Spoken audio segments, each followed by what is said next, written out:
Hello everyone, it's Stephanie, your CSA coach, and we are here on week 16B of our CSA shares.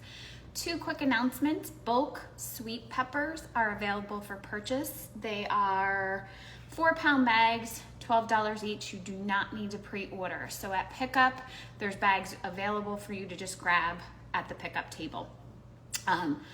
They will be available definitely this Tuesday and Thursday and probably next Tuesday and Thursday. And I don't know how long, but definitely for the next 2 weeks if you want to freeze and preserve peppers. Again, no need to pre-order. There's also an event going on the farm called Art on the Farm, and it's with Dakota. So every Thursday for the next 4 weeks from 5 to 6 p.m., Dakota will be doing a art activity for kids. There's details on it on the email that we received yesterday, and there's specific things that she will be doing each week for the next 4 weeks. So stay tuned for that and join her between 5 and 6 p.m. on Thursdays at the farm. All right, so we'll jump right into our share this week. Lots of things that have been repeated that we've seen before and one new item. I think it's just one new item. So we'll start with our U-picks. We have shishito peppers. So we got a pint of shishitos. 1 in 5 or 1 in 10 are spicy. It's kind of a roulette. You never know how many spicy ones you're gonna get. When we cook them, it's kind of always fun. We sit at the dinner table and wait for someone to get a spicy one. Sometimes no one gets anything spicy, and sometimes 1 or 2 are spicy. So it all depends on the batch that you get. So it's kind of a fun game we play when we eat shishitos. Lots of recipes on the blog. They get stored. I usually store them in a plastic bag or a plastic container in the fridge.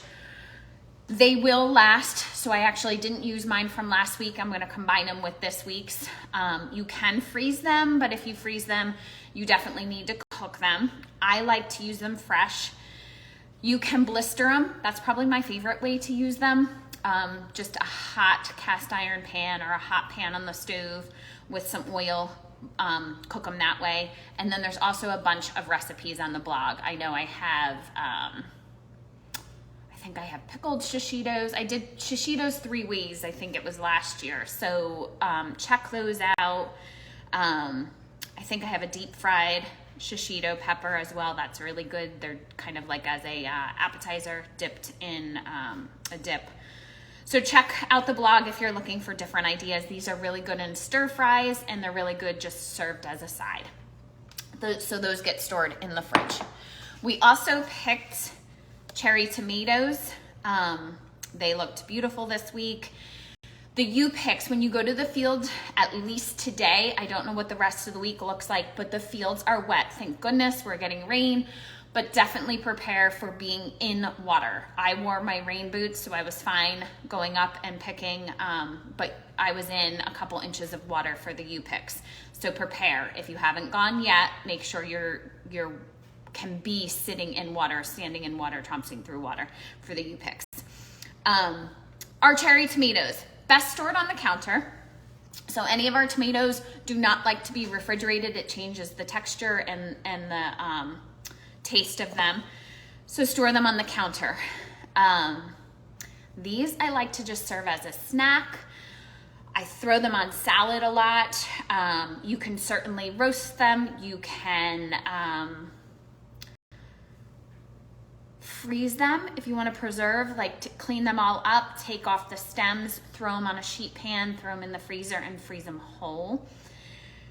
You can make sauce out of them. You can definitely make soups out of them and throwing them on salad. I prefer cherry tomatoes raw just because they're so flavorful and yummy and just add to any dish, but you certainly can cook them. They're also really good on skewers, so if you skewer them and throw them on the grill, if you're grilling. So those get stored on the counter. Those were our 2 U-picks, other than if you picked herbs with the red flag or a bouquet of flowers. And today was the last day for flower picking, so we won't see those anymore. We also have corn. We got 5 ears of corn. Corn is best if you put it in a plastic bag and put it in the fridge just like this. It's really good to eat it within the first couple of days. So within the next 2 to 3 days, ideally. Store it in the husks in the fridge. And then corn can be eaten raw. It can be grilled. It can be boiled. It certainly can be roasted. We are just having corn on the cob tonight with dinner, so I'm gonna peel them all, boil it, and serve it with a grilled protein. You can take the corn off the cob and throw it in the freezer if you want to preserve. You can roast them. You can actually use the corn cobs to help flavor your veggie broth or make like a corn broth. So another use for something that we typically throw out. So save those corn cobs after you're done eating the corn itself. So these get stored in the fridge. We have slicing cucumbers, slicing cucumbers. These are really good raw.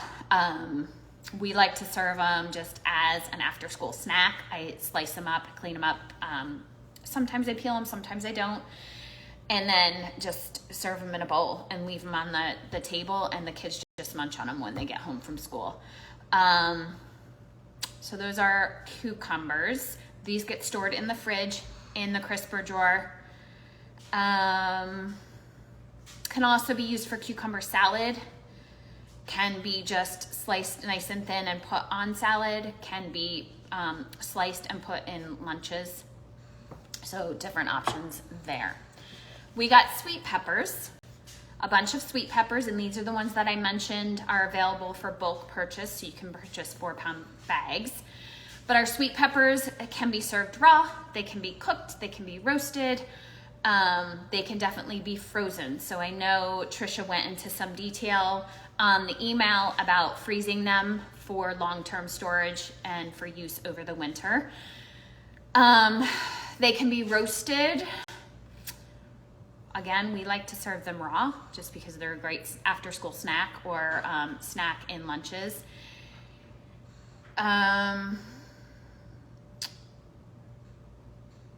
These get stored in the fridge, in the crisper drawer, or in a plastic bag. Basil. So our basil gets stored on the counter. It's one herb that does not like to be cold. So it gets stored in a in a cup of water right on the counter. And then I generally like to take off the rubber band so they're all banded together, the bunch. I like to take that off so I can just take a sprig when I need it, and just leave at room temperature. Basil is really good for salad dressings, pestos, pasta, really good in a pasta. So you could do like a cherry tomato, garlic, and basil kind of sauce, like a roasted sauce. Add the basil afterwards, and just do that, like a garlicky tomato basil sauce. That would be really good. What else? If you're gonna preserve it, it's best preserved as like a pesto. I love making pestos and then freezing it in the cubes and then saving that for winter time when we don't generally have basil available to us. We have garlic. Garlic is stored in a cool, dry, dark place. I use garlic for everything, and I tend to like double or triple the garlic in a recipe. So if I'm following a different recipe, I always typically add more because I love garlic and it's so beneficial health-wise. Good for flavoring, good for adding to dressings, great for pestos, great for sheet pan meals, great for sheet pan veggies, roasted veggies, great for sauces. Just overall, it adds so much flavor to a dish. So garlic. We also have yellow onions this week. So these are new, other than we've had onions before, and they're stored the same. So cool, dry, dark place away from potatoes. We don't store them with potatoes. And onions can be roasted. They can be served raw. They can be grilled. You could do a big sheet pan meal with your peppers and your onions and do like a fajita dish, or you could do a sheet pan veggie meal. Definitely something I use often. Like I often flavor things with garlic and onion and then add whatever I'm adding.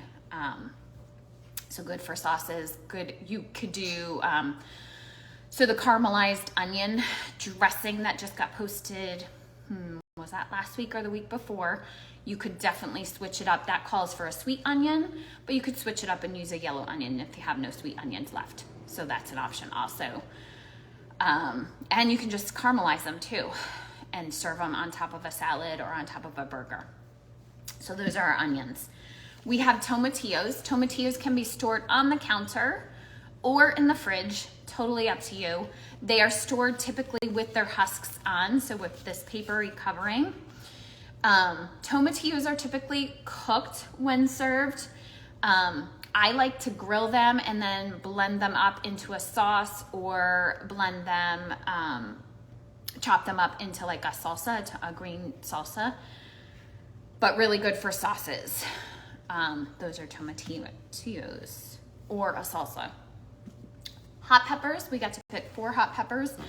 There was a bunch of different versions, jalapenos, banana peppers, I think there were long hots, cherry bombs, and there might have been 1 or 2 other ones.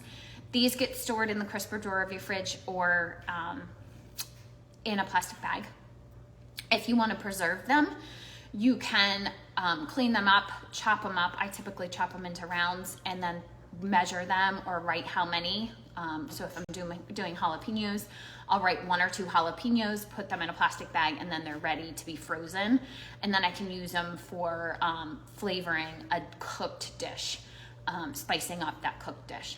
So this is really good for salsas. It's good for adding spiciness to any sort of dish. So really good for like a tomatillo salsa, a tomato salsa. You could certainly do like a Mexican corn and add spice to your corn. That would be a fun, different dish to do as well. We are seeing the last of our plum tomatoes. These are stored on the counter, just like all of our other tomatoes. They're less juicy than our heirlooms or our reds. So they're really good for sauces, they're really good for canning, and they're really good for salsas because they have less juice to them, I guess is the best way to say it. You can roast these. Trisha has a great slow roasted tomato recipe, which is really, really good. So you could do these using that recipe. You can definitely preserve them by either freezing or canning as well. But anything a tomato can be used for, you can switch out and use a plum tomato. You can slice them up and use them for sandwiches. You can use them as toppings. You can throw them into a salad, or you can cook them down and make sauces, tomato soup, things like that. Okay, 3 more items. So we got head lettuce. The head lettuce is huge this week. We want to store this in a plastic bag in the fridge, preferably unwashed. It's best unwashed because we want to keep the moisture away from the leaves. We don't want the moisture to sit on them and destroy each lettuce leaf. This lettuce is phenomenal for salads. I will post, tomorrow night we're having what's called a burger bowl. It's not a recipe I created, but it's basically a deconstructed burger. And it is really good. We're having that again this week. I will post a link to that recipe. I kind of switched up a few things, but it uses lettuce as the base, and then you kind of deconstruct the burger and make sort of like a bowl or a salad out of it. I'll post that recipe for you guys to try because it was really good. But this gets stored in the fridge in a bag. If you wash it and don't use all the leaves, then put some paper towels or a cloth towel in there to absorb the moisture. On top of burgers, salads, use the leaves as like a wrap or a bun instead of bread, or a vessel to serve like egg salad or chicken salad or tuna salad on. But it's really good. All right, you either received kale, which is what I got, or collards. Both get stored in the fridge in a Debbie Meyer green bag or a plastic bag or a Ziploc bag if you have one big enough. Both the collard and the kale are really large. So the Debbie Meyer green bags work really well because I have all different sizes. So throw these in there, get stored unwashed in the fridge. Kale is really good both raw and cooked. You can make kale chips. You can make a massaged kale salad. You can just saute it with onions and garlic and have it as a side. You can throw it into quiches or frittatas or egg cups, like for the morning. What else? We usually just saute it.